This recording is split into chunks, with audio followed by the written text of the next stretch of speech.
Everybody doing? Doing good? All right, get those juices flowing a little bit. As you heard, I am the mayor of Ignacio, and I absolutely love being mayor. It does put me into a lot of different community boards and different things that I participate in, everywhere from Economic Alliance to Regional Housing Alliance to different things like that. And I do sit on the La Plata Planning Commission, so I'm very involved in our community. I do just want to thank you for coming to Ignacio, and also want to recognize that the Southern Ute Indian Tribe has the best event center in the Four Corners. And the people here are amazing, right? Unfortunately, they're already gone, but when we see them and we talk to them, I think they're just amazing individuals, and so we really enjoy that. So I definitely want to thank you for coming out and supporting all of us candidates. I can't start this conversation without recognizing my absolutely beautiful wife, Sharon. She is somewhere in here with the video. Yep. So taking the video. So we've been married 33 years. We've got 3 amazing, independent young women that we call our daughters. And so we couldn't be more blessed. I also want to recognize my father and mother, Carl and Terry Craig, sitting over here. Some of our best supporters. And how can we not recognize Ann McCoy Harold? Thank you for being our campaign manager. So just wanted to throw those out there. Tonight I want to talk a little bit about opportunity.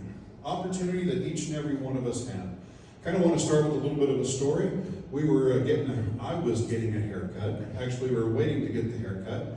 And another lady sits down. Her name's Sharon, of all things.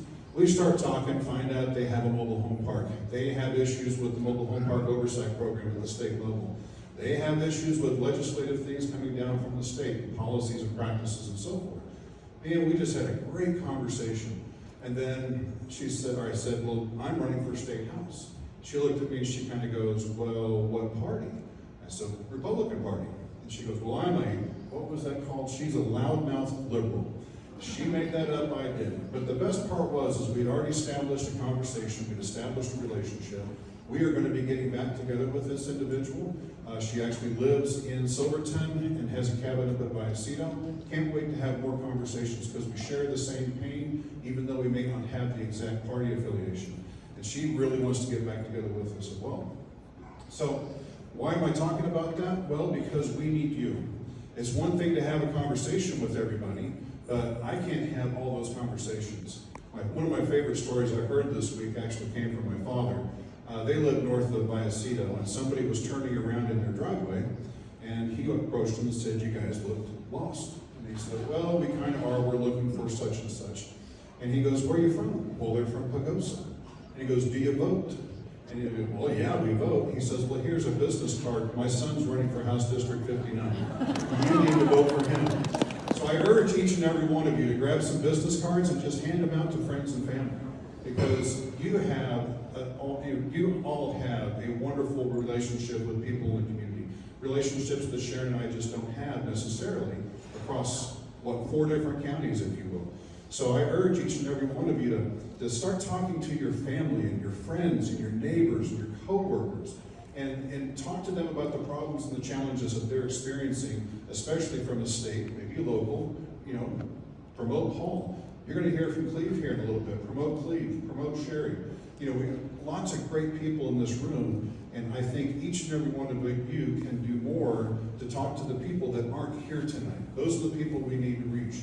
And so I urge each and every one of you to do that.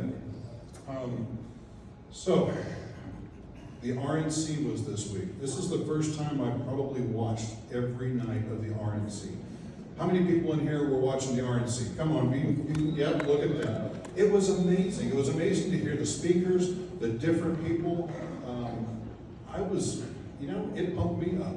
But one of the most impressive things that I saw was a Detroit pastor, Lorenzo Sewell. And I don't want to mess this up. He says, is it possible that our God saved Donald Trump for such a time as this? And I want to tell you right now that, folks, this is our time. It's not just at the very top position within the United States, it's at every single position in the United States. And we need to take our country back, one vote at a time. So once again, I thank you for being here, and God bless everybody.